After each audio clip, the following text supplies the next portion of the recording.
napakarami hong issue ngayon tungkol kanina, pinagdebatehan yung ano ba ang sense nung pag-urong ng witness. Hindi nyo ba napansin? Bakit inurong yung witness? Yung Chief of Staff ni VP Sara Duterte at yung isa pa. Pero at the same time, yung prosecution nagbigay ng konklusyon. Na inirereklamo ng defense. Kaya ka nga may meron kang witness is to present your evidence on that particular accusation that you are making. Pambihira ang ginawa ng prosecution. Cancel na lang po si ganito kasi napatunayan naman na, ganun ang dating nila, napatunayan naman na talagang nagkaroon ng pagbabanta si VP Sara Duterte. Abay, tarantado pala kayo. Pwede nyo namang ito yung sinasabi ko, na sa pangkaraniwang tao, parang walang problema doon. Buti na lang, nandyan si Cayetano, nandyan si Pia Cayetano, tsaka si Alan Cayetano, na pinaliwanag.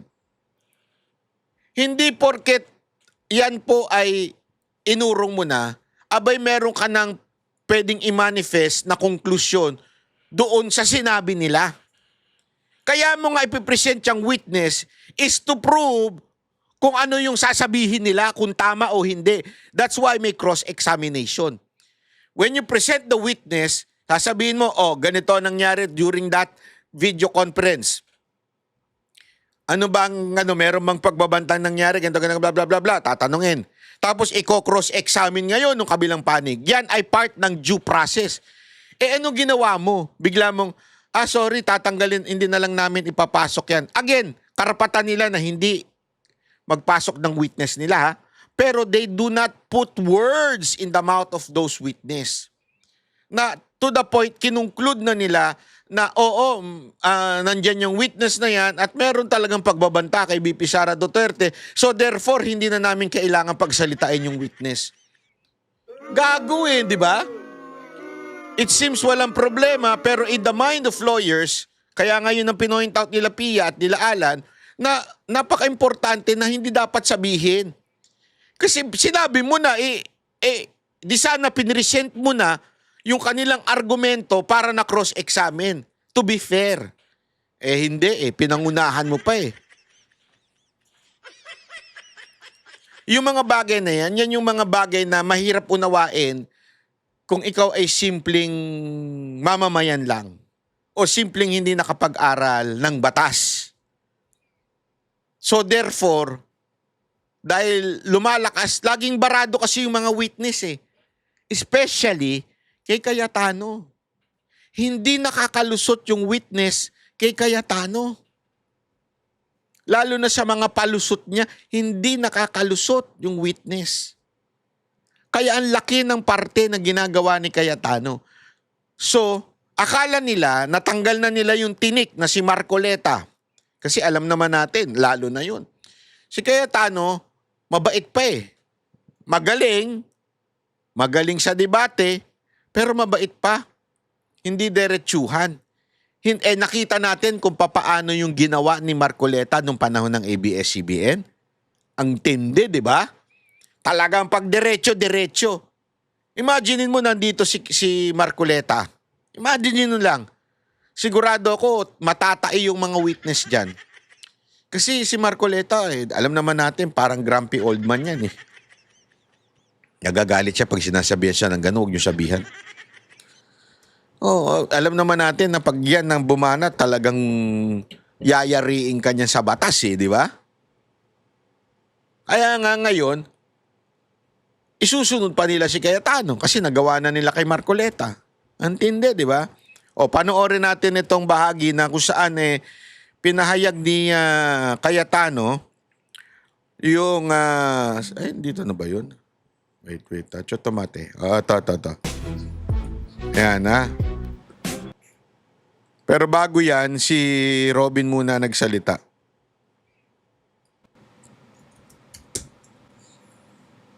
Yung flower base, tumayo pa.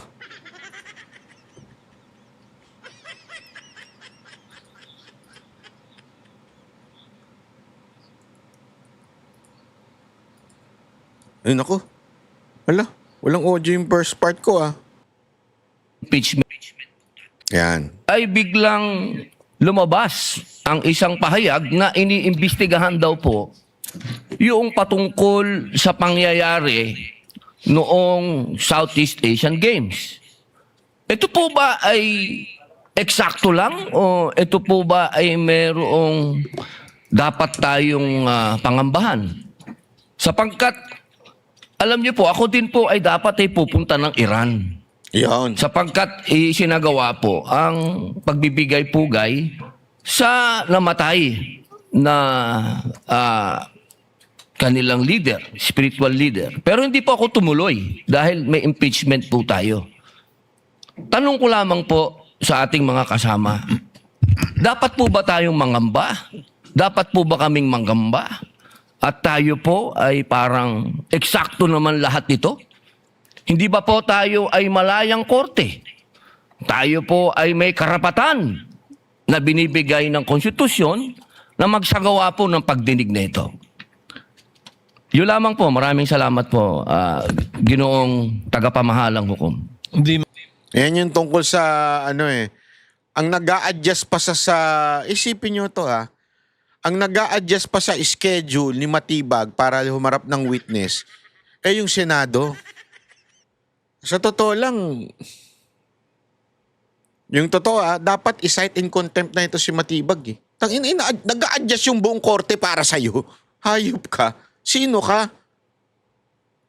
Manifestation of Senator Judge Padilla is noted. What is the pleasure of Senator Judge Mr. Cayetano? Presiding Alan? Officer, Rule 6 of the impeachment proceedings is that the rules of the Senate is suppletory, and if there is anything that affects the honor, integrity, or the functions of us individually or as a Senate here as an impeachment court, someone can rise on a question of personal or collective Counsel. privilege. I won't do that, but may I just respond to what Senator Padilla said, since my name was mentioned and since the investigation announced by the NBI yesterday seems to be pertaining to this person as chairman of the 2019 organizing committee of the Southeast Asian Games. May I, maybe in the form muna of manifestation, unless the presiding officer or Senate President thinks that I should elaborate on by asking for time on a personal collective privilege, but I don't want to start that. Senator procedure. Judge Cayetano may make his manifestation. Okay. For the record, sir. So, first and foremost, sa sinabi po ni Senator Padilla, I won't ask na ipa-play na yung video, but quite exhaustive yung sinabi ni NBI Director about the Southeast Asian Games. So, if the intention was to have a chilling effect, we already have that chilling effect. May 11, hinabol dito sa session hall na to ng mga ahente ng NBI si Senator Bato. May 13, nagkaroon ng enkwentro, putukan, pinipilit ng NBI na hindi sa loob ng Senado, but we have all the evidence that it was inside the Senate. Other incidents, I do not want to evoke a reaction or debate because I want to respect my fellow senators. Much of this has been vented in the media, is in court.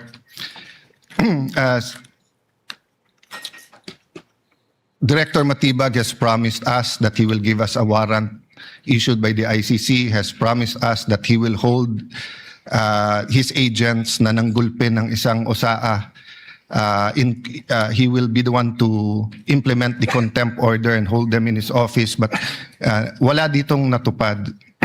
So when I mentioned his name, his position the other day that it was bad taste, walang personal yan. I mean, regardless kung sinong, even if it was a secretary, an alter ego of the president who wrote the prosecution team or the defense team to say, pwede bang next week kasi may seminar, I would have said the same thing, di ba? Na, look at the gallery. Kompleto parati dyan from Congressman Ace Barbers to many Congressman Ridon. I won't name all of you, but you're busy people. But you think this is important, so you take time out and you are here. Diba? Of course, the prosecution team, you have to be, you are here. We are here, despite of many, many other important things. Not only investigations, not only the flood control, not only the BIR, not only, we're also talking about the nation being prone to volcanic eruption, to yung bagyo, buti, well, nasalanta pa rin tayo ng bagyong Inday. Ibang Inday ang pinag-uusapan natin dito sa impeachment. But still, we are here. So it was in good faith that I said, as an example, mukha namang masama kapag kayong isang bureau head. NBI director is a very important position, but it is a bureau. So if a bureau head, and tignan yung invitation, nakalagay sa invitation, or your representative, and we resolved it. So aksidente ba na yesterday, suddenly after I mentioned it, and after during the weekend, many have been talking about na dapat ata hindi 16. So 21 na lang kami ngayon eh. So 2/3 of 21 is 7. Nako. Pag nabawasan pa kami ng 3, 13 na lang yon. Pero some will argue, mabawasan lang kami ng 1 o 2, baka 13 na rin yon kasi wala naman half person o 3/4 person. So all of these issues are valid. Question, the chilling effect is there, but am I intimidated? Wala na akong choice. Ilalabang ko na to, gagawin ko yun ang dapat kong gawin. Bumaliktad man yung sitwasyon, si President Marcos ang ini-impeach and I felt a certain way, ilalabang ko rin. Chief Justice man ang i-impeach, ilalabang ko rin. But for the record, Mr. President, go ahead and investigate. First of all, that's been investigated many, many times. COA, I'm not sure. I think the Office of the Ombudsman, ang nag-file pa ata, Chief of Staff mo eh. Senator Rob, I'm not sure, but parang may kaso na nun. Senator Drilon quizzed us here. I was Speaker of the House, but I chose to appear before the Senate to be able to answer. Nakita nyo na. Sinasabi pa dito na talagang ilang kinasuhan na pati sa ombudsman, pinatawag na siya noon pa. Ngayon biglang buhay na naman tong issue na to. All of those questions directly. The SEA Games, paulit-ulit yan. Biktima na ng speakership ng 2019 yan. Nahuli namin yung PR na sinabi kikiam, pinakain daw mga Muslim ng baboy, when it was chicken longganisa na pinakain. Pero nasiraan na tayo sa Malaysia, Indonesia. Yeah. The SEA Games gave us so much honor. So far, it's Ba't still the naputol? biggest SEA Games in history. Many of our athletes launched their career, even going to gold medals in the Olympics. Our athletic and our yung aquatic natin center in Clark is one of the best in the world. Ang nagsabi nito yung Israeli coach ng isang foreign team doon. But go ahead if you want to investigate. But I just want to put on record, mukhang misfire. Bakit? Yung sinasabi niyang infrastructure na walang bidding, first of all, the procurement law has many modes of procurement. So don't make it appear sa public na just because walang bidding, may anomalya na to. Okay. Secondly, bakit ko sinabing misfire? Hindi po sa I'm referring to director ng NBI Matibag. I had nothing to do with the infrastructure. The chairman of the committee.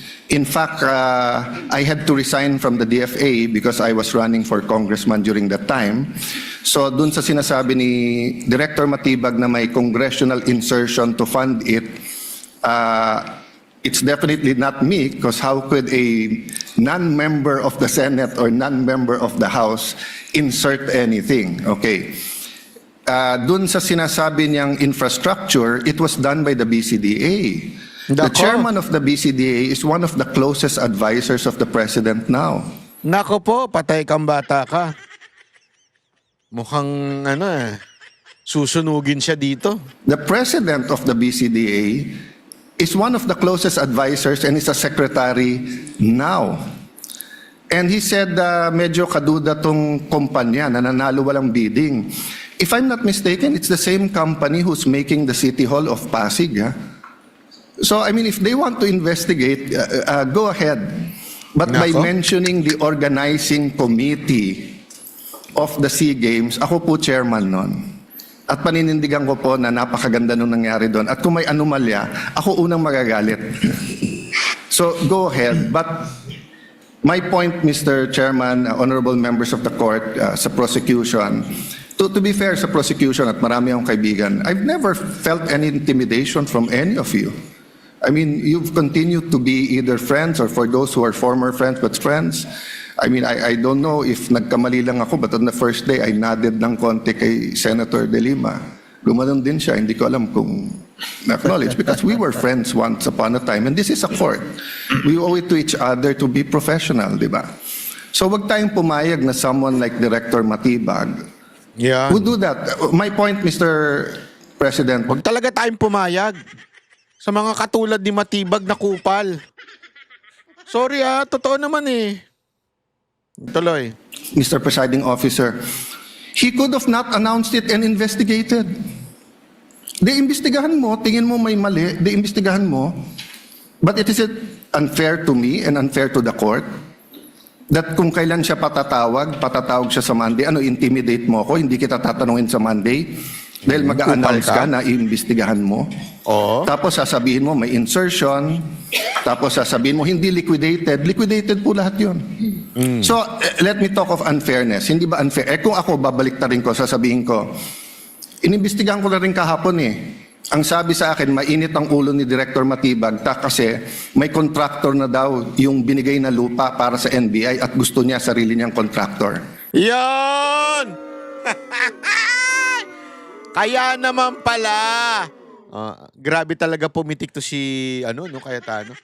Sabi niya, kung ako kaya ang gagawin ko, ganun din ang gagawin. Kunwari lang, sabihin ko na Lupit ni Cayetano eh. No? Buti nga ako, hindi ko nga siya nasabihin ko sa kanya, yung Senado, ay yung gagawin dyan na opisina sa NBI, gusto niya, kontraktor niya. Bakit? Marami ba siyang alam na kontraktor? Tanong natin sa asawa niya, baka may alam yung asawa niya na kontraktor. Meron ba kayong alam na alokasyon na ginawa ng asawa niya? Kasi congresswoman yung kanyang asawa, representante. Tanong ko meron po ba kayong alam na allocation o insertion ng kanyang asawa? Paki-comment nga po dyan. Ako wala akong alam eh. Kasi may binibintang sila, may malaki daw allocation o insertion. Pero ako hindi ko alam po yan eh. Parang si Cayetano, di ba, na sinasabi niya na kung siya lang tatanungin, ayaw niya ng ganyan, yung mga sasabihin na meron na gustong ipasok na kontraktor itong si Matibag diyan sa kasi may gagawin. Kaya daw nasilip kasi Matibag yan, may gagawing diyan sa area na yan, sa May Clark, may gagawing opisina ng NBI.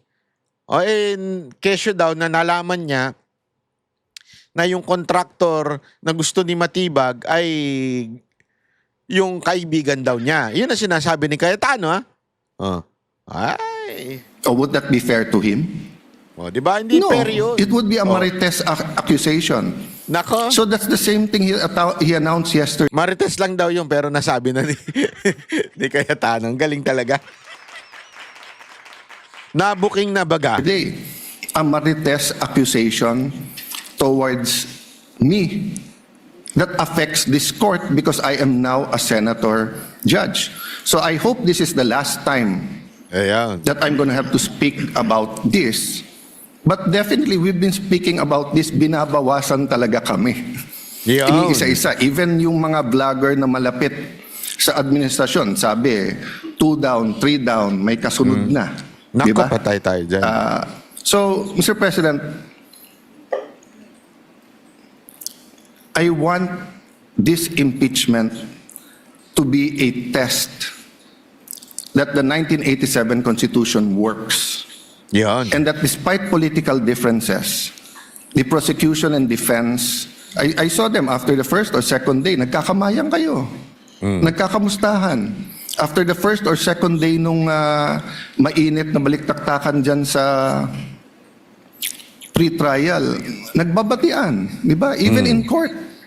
So we can't help but be emotional. We can't help but get mad at what we think is disgusting or sometimes crossing the line. But is there any question that for this verdict, whether it's for conviction or acquittal, to be accepted by the Filipino people, we have to make sure that the integrity of the court is intact. Yo, I will admit to you, importante. nahirapan po ako. Wala si Senator Marcoleta. Iilan lang po kaming abogado dito. Si Senator Pangilinan, Senator Cheese, si Aimee is a law graduate, di ba? PM. Senator Pia, Bam is a second-year law student and I'm encouraging him na tapusin niya.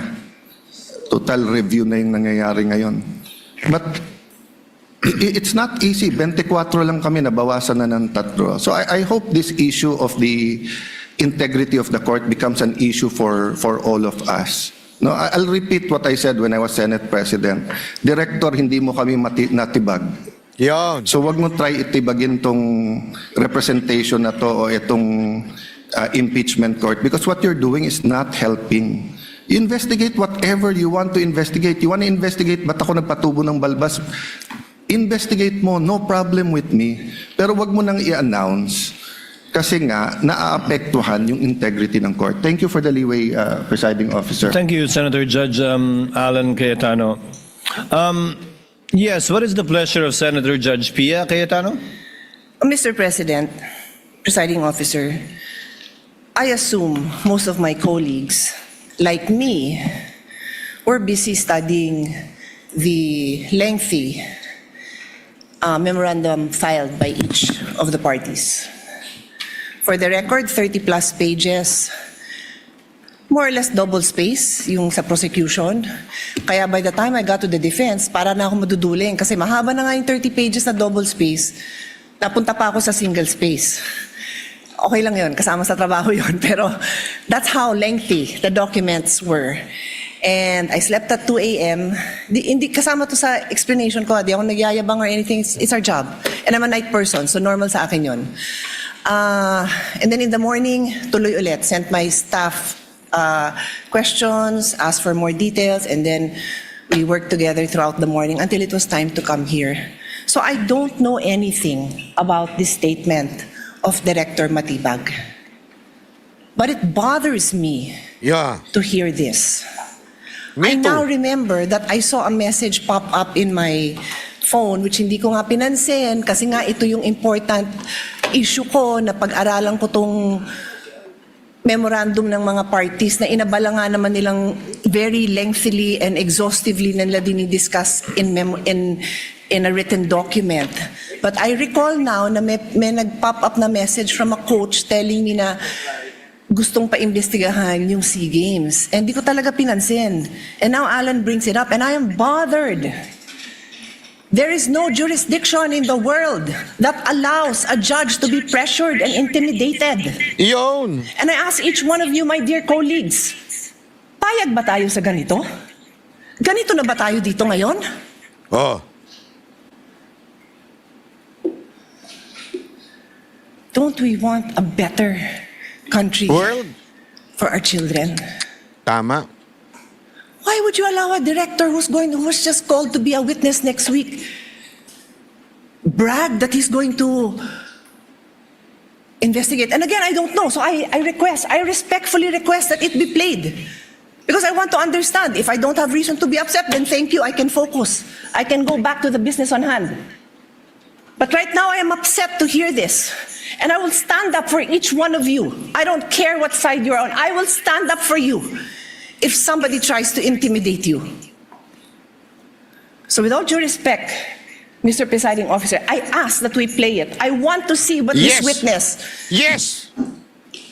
is doing. Pak! Galit na galit. Okay, play.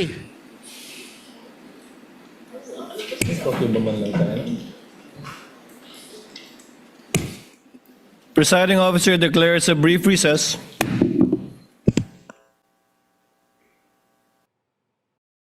Kami ang boses ng masa, hindi natatakot.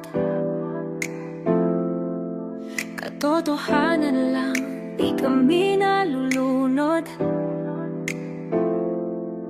Walang bahid ng sismis, lahat ay totoo. Kahit sino ka pa, pag mali ka babanatan ka.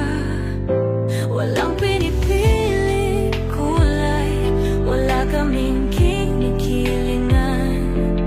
Basta para sa bayan, kami lalaban. Pag tama palakpakan, pag mali banatan. Di matitinag, di matatakot, para sa bayan tuloy ang sigaw. Sa harap ng kamera, walang halong takot. Mga baluktot, lahat kayo'y tutumba. Ang hustisya at totoo, yun lang ang mahalaga. Kahit sinong harang, di kami matitinag. Walang pinipiling kulay, wala kaming kinikilingan. Basta para sa bayan, kami lalaban. Pag tama palakpakan, pag mali banatan. Di matitinag, di matatakot, para sa bayan.